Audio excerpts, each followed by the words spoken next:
विद्यार्थी मित्रांनो, आज आपण वारकरी संप्रदायातील संत ज्ञानेश्वरांचं जीवनचरित्र आणि त्यांचं वाङ्मयीन कार्य हे जे आहे आपल्याला अभ्यासक्रमासाठी ठेवलेलं ते आज पाहणार आहोत। याच्या अगोदर आपण महानुभाव संप्रदायातील 3 गद्यग्रंथ पाहिली। त्याच्यानंतर आपण वारकरी संप्रदायाचं प्रेरणा आणि स्वरूप पाहिलं।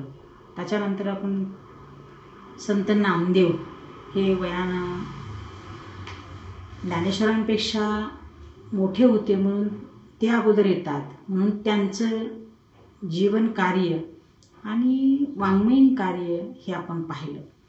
आता आपण पाहणार आहोत या वारकरी संप्रदायातीलच संत ज्ञानेश्वर ज्यांचं जे कार्य जे आहे ते कार्य विश्वाला कवेत घेणारं अशा स्वरूपाचं हे कार्य, त्या कार्यांचा आपण आढावा घेण्याच्या अगोदर त्यांचं थोडक्यात आपल्याला चरित्र पाहणं हे गरजेचं आहे। कारण वारकरी संप्रदाय हा जो आहे, हा वारकरी संप्रदाय हा पूर्वीपासूनच महाराष्ट्रात अस्तित्वात होता असं संशोधकांचं मत आहे। मग या वारकरी संप्रदायाचं पुनरुज्जीवन करण्याचं काम या संत ज्ञानेश्वरांनी केलेलं आहे असं आपल्याला सांगता येते।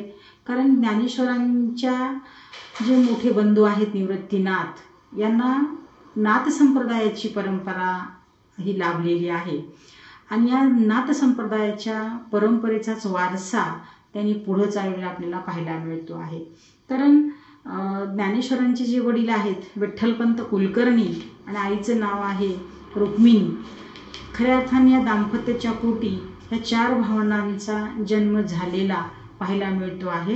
कारण यांच्याही जीवनाची फार आगळ्या वेगळ्या स्वरूपाची अशा स्वरूपाची कथा आहे किंवा ती तशा स्वरूपाची माहिती आपल्याला उपलब्ध होते। कारण ज्ञानेश्वरांचं जे गाव आहे ते मराठवाड्यातील पैठणपासून जवळ असलेलं अपे गाव आहे।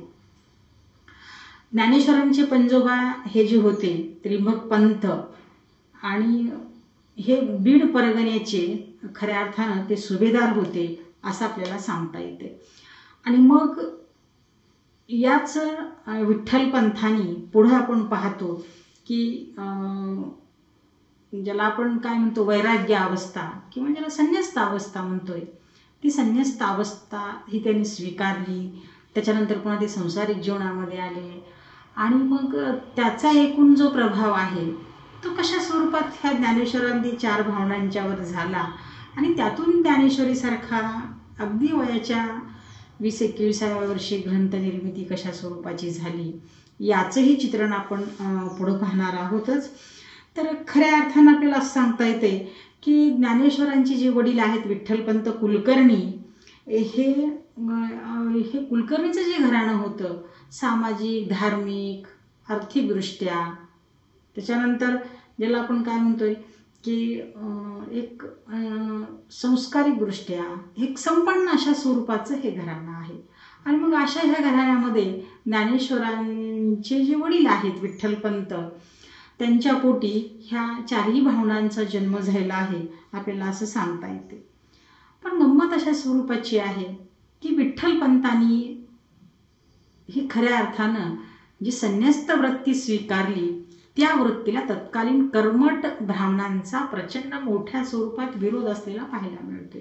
कारण वैदिक धर्म हा मुळातला कर्मठ अशा स्वरूपाचा तो धर्म आहे। कर्मठांनीच चातुर्वर्णीय व्यवस्था असेल आणि तो विरोध असेल, तो विरोध मोठ्या स्वरूपात ह्या ज्ञानेश्वरादी भावंडांना आणि विठ्ठलपंतांना हा केलेला आहे असे आपल्याला या संदर्भानं सांगता येते। आणि मग हे जे विठ्ठलपंत आहे त्या विठ्ठलपंताचं आपण अगदी थोडक्यात स्वरूप पाहूया चरित्राचं आणि त्याच्यानंतर मग ज्ञानेश्वरांचा प्रवास हा पुढं सुरू होतो आहे।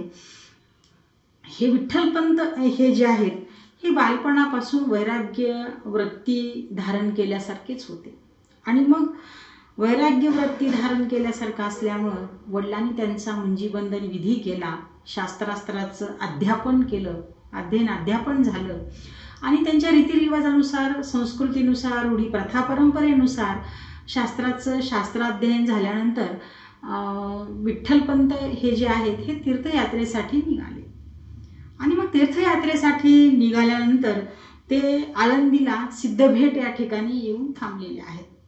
मग आळंदीला एक दिवस मुक्काम पडतो आणि योगायोगानं आळंदीला मुक्काम पडल्यानंतर त्यांचे जे सासरे आहेत त्यांची आणि यांची भेट होते. आणि मग भेट होते, चर्चा होते, शास्त्राच्या अध्ययनावर, अध्यापनावर, पुराणिक म्हणून त्यांच्या संदर्भात मोठ्या स्वरूपात चर्चा होत असते. ही चर्चा होत असतानाच ते मग म्हणतात की माझी मुलगी अशी अशी आहे रुक्मिणी आणि मला तुम्हाला ती द्यावायची आहे. आणि मला रात्री स्वप्नात येऊन विठ्ठल पंढरपूरचं सांगून गेलेलं आहे की त्यांना ती मुलगी द्या आणि कदाचित ते तुमच्याही स्वप्नात येईल. त्यावेळी म्हणतात मला विवाह करायचा नाही, मी अशा विरक्त वृत्ती स्वीकारून निघतो आहे कामाला आणि मग मला हे अशा काही बंधनामध्ये अडकायचं नाही असं जेव्हा सांगतात तेव्हा मग असं लक्षात येतं की दुसऱ्या दिवशी त्यांनाही ते स्वप्नात येऊन विठ्ठल सांगितले असं त्यांची ती मानसिकता आहे. आणि सांगितले आणि मग तो विवाह जुळवून येतो. मग विठ्ठलपंत हे जे असतात हे विठ्ठलपंत तेजस्वी किंवा ज्याला आपण काय म्हणतो अध्ययन, अध्यापन, तत्त्वज्ञान, शास्त्रात पारंगत असल्यामुळं ती तेजस्वी वृत्ती आणि त्याच्यामुळं त्यांना असं वाटायला लागतं की हा मुलगा आपल्या मुलीसाठी योग्य आहे आणि म्हणून ते तिथं विवाह लावून देतात. विवाह संपन्न होतो. विवाह झाल्यानंतर परिस्थिती अशी येते की पुन्हा हे तीर्थयात्रेसाठी निघतात आणि मग ते सांगतात सासऱ्याला की मी परत येईल आणि घेऊन जाईल. मला आता तीर्थयात्रेला तर माझं पुढचं जे ठिकाण आहे ते पंढरपूर आहे. मग सासरे म्हणतात ठीक आहे आम्ही पण पंढरपूरला येऊ.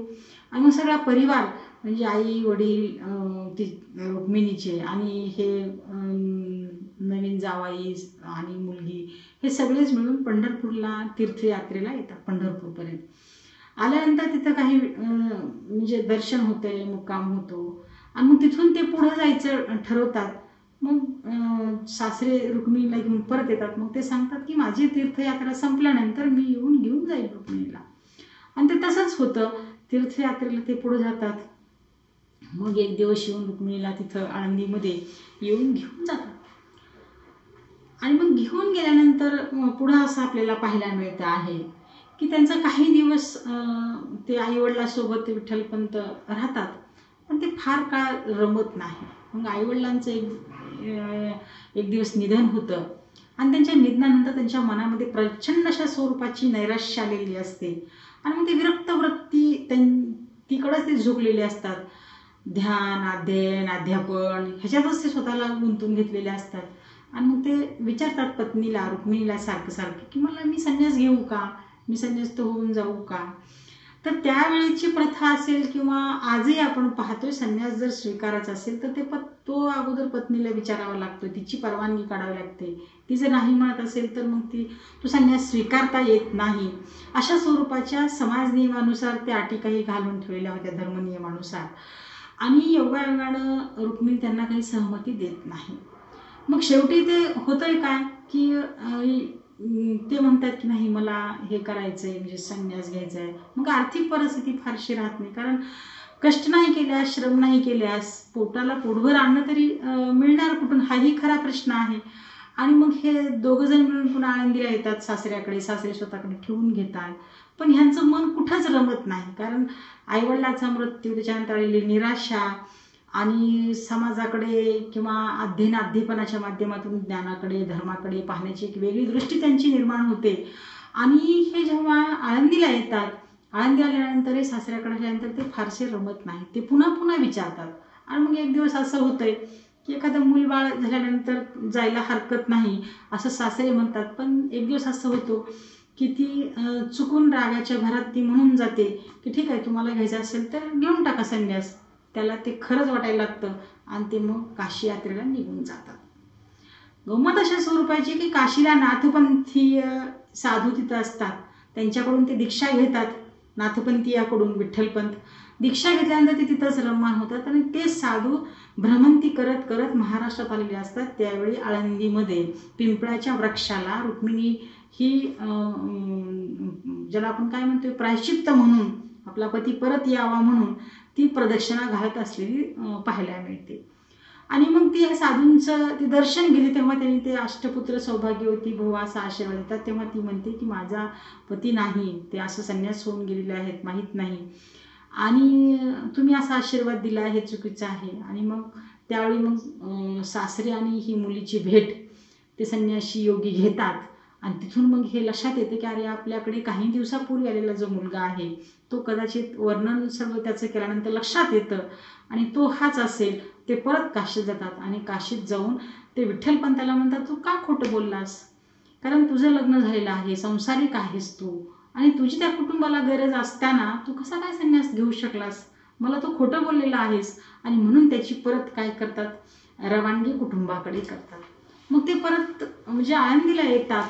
मग आल्यानंतर तिथं राहतात आणि मग राहिल्यानंतर होतंय काय की गावाच्या बाहेर जाऊन ते अगोदरच झोपडीवरच्या ठिकाणी जाऊन राहतात विठ्ठलपंत आणि रुक्मिणी. राहिल्यानंतर योगायोगानं अशा स्वरूपाचं होतं की ही जी 4 भावंडं आहेत, निवृत्ती, सोपानदेव, ज्ञानदेव आणि मुक्ताबाई, ह्या 4ही भावंडांचा तिथे जन्म होतो.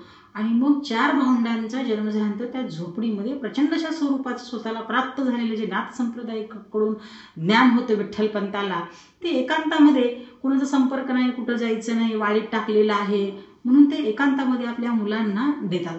त्याचा फायदा असा होतो की ते एकांताचा फायदा किंवा एकांताचं कसा सदुपयोग करून घ्यायचा हे विठ्ठलपंतांनी पूर्णपणे हेरलेलं होतं.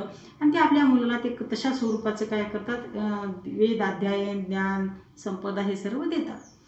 आणि मग थोडीशी मुलं मोठी झाली की त्यांना प्रश्न पडतो की आपल्याला आपल्या मुलांना काय करायचं आहे की आपल्या मुलांचं मुंजीबंधन विधी करायचा आहे.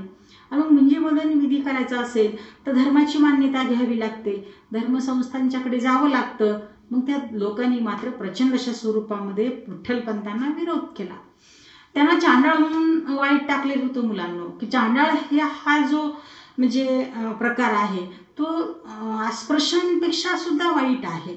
आणि मग त्यांना काही द्यायचं नाही, भिक्षा वाढायची नाही, ही भावंड भिक्षा जायची, त्यांना कसल्या स्वरूपाची भिक्षा वाढायची नाही, अर्धपोटी राहायची. आणि मग ते जेव्हा ते माझ्या मुलांचं मुंजीबंधन विधी करायचं आहे म्हणून जेव्हा हे विठ्ठलपंत गेले तेव्हा विठ्ठलपंतांना त्या कर्मठ अशा स्वरूपाच्या ब्राह्मणवादेनी काय सांगितलं की तुम्हाला देहांत प्रायश्चित्त घ्यावं लागेल, त्याच्याशिवाय म्हणजे हा मुंजीबंधन विधी करता येणार नाही. मग ठीक आहे म्हणाले, मी देहांत प्रायश्चित्त घ्यायला तयार आहे. आणि मग विठ्ठलपंत आणि रुक्मिणींनी नदीमध्ये स्वतःला, त्या आळंदीमध्ये दूरवर जाऊन स्वतःला काय केलं, देहांत प्रायश्चित्त म्हणून स्वतः त्या विलीन झाले. आणि मग प्रश्न असा पडतोय की ते होऊ नये त्या 4 भावंडांचा अन्याय त्याच्यावर कमी झाला का? अजिबात झालेलं नाही. त्यांच्यावर तशाच स्वरूपाची निर्बंधनं, तशा स्वरूपाची बंधनं घातली गेली. मग ही भावंड गेली की आमचा मुंजीबंधन विधी करावयाचा आहे, तेव्हा त्यांनाही तशा स्वरूपाचं हिनवलं गेलं. आणि मग त्यांना सांगितलं की तुम्हाला कुठं जावं लागेल, आदिपीठाकडे जावं लागेल, पैठणला जावं लागेल. मग ही 4ही भावंड पैठणला आली. पैठणला आल्यानंतर तिथल्या ब्राह्मणवाद्यांनी देखील तशा स्वरूपाची त्यांची हिनवणी केली. तशाच एकाचं नाव घेऊन ते या 4ही भावंडांचं ते वेगवेगळ्या स्वरूपात त्यांना हिनवू लागले, नावं ठेवू लागले. मग हा अपमान ते पचवत ते काहीच बोलले नाहीत. मग योगायोगानं असं झालं की ज्ञानदेव म्हणाले की देव सगळीकडेच आहे, देव कुठं नाही, देव प्राण्यात आहे, देव माणसात आहे, देव निर्जीवात आहे, देव सजीवात आहे. मग देव खऱ्या अर्थानं महिषामुखी देव आहे, सगळीकडे देव आहे अशा स्वरूपाचं ते सांगितलं गेलं. विद्यार्थी मित्रांनो, की प्रत्येक संतांनी चमत्कारापासून, अधर्मापासून, कर्मकांडापासून परावृत्त करण्यासाठीच ह्या वेगवेगळ्या पंथांच्या स्थापना केल्या होत्या. पण ज्ञानेश्वरांच्या नावावर तशा स्वरूपाच्या चमत्काराच्या घटना काय केल्या, घातल्या गेल्या की ज्ञानेश्वरांनी महिषामुखी वेद बोलविले. याचा अर्थ आपल्याला असा घ्यायचा आहे की जी अडाणी माणसं होती, ज्या म्हणजे अज्ञानी माणसं होती, त्या माणसाला शिक्षित करून त्यांच्या मुखातून ज्ञान घातलं, हा त्याचा पाठीमागचा संदर्भ आहे. आणि मग त्या पैठणला त्यांनी मोठ्या स्वरूपात काय सुरुवात केली, कीर्तन करायला सुरुवात केली, प्रवचन करायला सुरुवात केली. त्यानंतर वेगवेगळ्या स्वरूपात अभंगाचं म्हणजे ज्याला आपण काय म्हणतोय त्या वेगवेगळ्या कार्यक्रमाच्या माध्यमातून लोकांना एकत्रित करून अर्थ सांगायला सुरुवात केली. आणि मग लोकांचा ओढा प्रचंड अशा स्वरूपात वाढला, कारण ही छोटी छोटी भावंड आहेत, हे आकर्षणाचा विषय झाला, हा ज्ञानी आणि धर्माचं एवढं ज्ञान आहे, अशा स्वरूपाची उत्सुकता निर्माण झाली. आणि मग जेव्हा आपण असं पाहतोय की पैठणपासून पुन्हा ही भावंड आळंदीला यायला विचार करू लागली, तेव्हा पैठणमधून कितीतरी महाजनसागर या ज्ञानेश्वरादी भावंडांच्या सोबत आळंदी आलेला आपल्याला पाहायला मिळतो आहे. आणि मग यांनी ठरवून टाकलं की आता आपल्याला या ब्राह्मणवाद्याकडे जायचंच नाही किंवा मुंजीबंधन विधी करावायचाच नाही. आणि मग हे अशा ज्याला आपण काय म्हणतोय की वाढीत टाकलेल्या अवस्थेमध्ये, चांडाळ म्हणून हिणवलेल्या अवस्थेमध्ये, कुणी पीठ मीठ म्हणजे जेवायला वाढत नाही तशा अवस्थेमध्ये, बहिष्कृत अवस्थेमध्ये ही भावंड हळूहळू कुठं आणि तीर्थयात्रा करत करत पंढरपूरला आल्याचा उल्लेख आपल्याला पाहायला मिळतोय. आणि मग पंढरपूरला आल्यानंतर ही जी भावंड आहेत, या भावंडांना आधार कुणी दिला असेल तर तो आधार दिलाय संत नामदेवांनी. कारण नामदेव हा शिंप्याच्या कुळात जरी जन्म घेतलेले असले, ते शूद्र जरी असले, तर नामदेव हे रात्रंदिवस ते विठ्ठलाच्या मूर्तीपाशी असल्यामुळे आपण पाहिलं नामदेवाचं चरित्र की ते त्या गर्वानं, त्या अहंकारानं हे झालेले होते. त्यांचं गर्वहरण करण्याचं किंवा अहंकार दूर नाहीसा करण्याचं, किंवा ज्याला आपण काय म्हणतो आहे की त्यातून थोडंसं वडीलधाऱ्या माणसांचा संदेश किंवा वडीलधाऱ्या माणसाकडून काहीतरी एक प्रकारची त्यांची काय दिशा ठरवण्याचं काम हे करावं लागते, म्हणून विसोबा खेचराकडे त्यांची रवानगी केलेली आपल्याला पाहायला मिळते. परंतु इथं आपण असं पाहतोय की याच ज्ञानेश्वरादी चारही भावंडांना प्रचंड अशा स्वरूपाच्या समाजाच्या उपेक्षितपणाला, वंचितपणाला हे सामोरं जावं लागलेलं आहे. त्याचा आपल्याला इथं खऱ्या अर्थानं संदर्भ पावलोपावली पाहायला मिळतात. त्याच्यानंतर आपण असं पाहतोय की श्रीपाद गुरु नावाचे हे काशीचे कोण होते, त्यांचे गुरु होते. आणि मग त्यांनी चटकन अशा स्वरूपाची या विठ्ठलपंतांना जी काय आपण म्हणतोय की परवानगी दिली की तुम्ही संन्यास सोडून तुम्ही संसारात जा. पण त्यांनी ते काशीचे जे ब्राह्मण होते, संन्यासी होते, त्यांनी परवानगी दिली. पण ब्राह्मणवादी जे कर्मठ अशा स्वरूपाचे लोक होते, ते मात्र यांना परवानगी द्यायला तयार नव्हते. असं चित्र आपल्याला त्यांच्या बाबतीमध्ये पाहायला मिळतं आहे. आणि मग खऱ्या अर्थानं हे जे ज्ञानेश्वरादी जी चार भावंड आहेत किंवा ज्ञानेश्वर आहेत, यांना प्रचंड अशा स्वरूपाचा हा त्रास भोगावा लागलेला आहे आपल्याला असं पाहायला मिळतंय. ज्ञानेश्वरांचा जन्म इसवी सन 1296 मध्ये झालेला आहे. कारण सगळ्या संतांच्या विषयी 2 तारखा, 2 ठिकाणं अशा स्वरूपाची म्हणजे चित्र आपल्याला जन्माच्या बाबतीमध्ये पाहायला मिळते. पण ज्ञानेश्वरांचा जन्म मात्र 1296 मध्ये झाला. विठ्ठलपंत गावाबाहेर झोपडी बाहेर राहत होते तेव्हा, आणि त्यांना सगळ्यांना वाईट टाकलेलं होतं, बहिष्कारात टाकलेलं होतं. आणि मग त्यांनी अध्यात्मशास्त्राचं सगळं शिक्षण हे आपल्या मुलांना दिलेलं होतं. त्यातून त्यांच्या अंगी हे खऱ्या अर्थानं शहाणपण हे अगदी कमी वयामध्ये ज्ञानाचा विचार आलेला आपल्याला पाहायला मिळतो आहे. आणि मग ह्याच ज्ञानेश्वरांचा अजून एक आपल्याला असं संदर्भ पाहायला मिळतो आहे की हे पैठणला राहिले आणि दुर्मिळ अशा स्वरूपाच्या कीर्तन प्रवचनातून ते प्रचंड लोकप्रिय झाले, असंही आपल्याला पुढे त्यांच्या संदर्भानं पाहायला मिळतं आहे. मग ते नेवाशाला आले तेव्हा लोकांनी सांगितलं की आमच्यासाठी तुम्ही काहीतरी कार्य केलं पाहिजे. तुम्ही कीर्तन करीत आहात, प्रवचन करीत आहात, पण आमच्यासाठी काहीतरी असा स्वरूपाचा साहित्यिक स्वरूपाचं जे ज्ञान आहे ते ज्ञान आमच्यासाठी तुम्ही केलं पाहिजे. लोक त्यांच्या पाठीशी लागले. आणि मग आपण पाहतोय की त्यांनी ह्या ज्ञानेश्वरी ग्रंथाची जी निर्मिती आहे ती निर्मिती ज्ञानेश्वरी ग्रंथ सांगितला आणि तो सच्चिदानंद बाबांनी लिहिला, असंही आपल्याला पाहायला मिळते.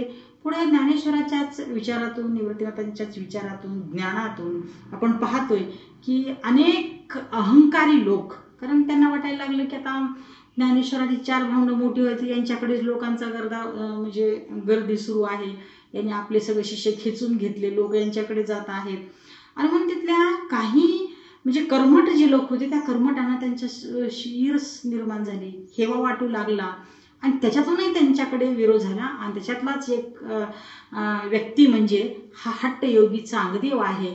मग ह्या चांगदेवाने एक कोरं पत्र खऱ्या अर्थानं ज्ञानेश्वरांना पाठवलं आणि त्याचं उत्तर आपण पाहतोय की परत त्यांनी चांगदेव 65 नावाच्या ग्रंथाच्या माध्यमातून दिलेला संदर्भ आपल्याला पाहायला मिळतो. 21 वर्षाच्या 20-21 वर्षाच्या मुलानं एवढा मोठा ग्रंथ निर्माण करणं हे खरोखरच क्रांतिकारीकच विचार आहे असं म्हणता येते. पण मुलांना आपल्याला असं सांगता येते की जगामध्ये ज्या ज्या माणसांनी अशा स्वरूपाचे अद्वितीय अशा स्वरूपाचे पराक्रम केले त्या प्रत्येक माणसांना वय अगदी कमी लाभलेलं आहे किंवा अगदी कमी वयामध्ये त्यांनी हे पराक्रम केलेले आपल्याला पाहायला मिळतं. आपल्याला उदाहरण सांगता येते छत्रपती शिवाजी महाराजांचं. 15व्या वर्षी ते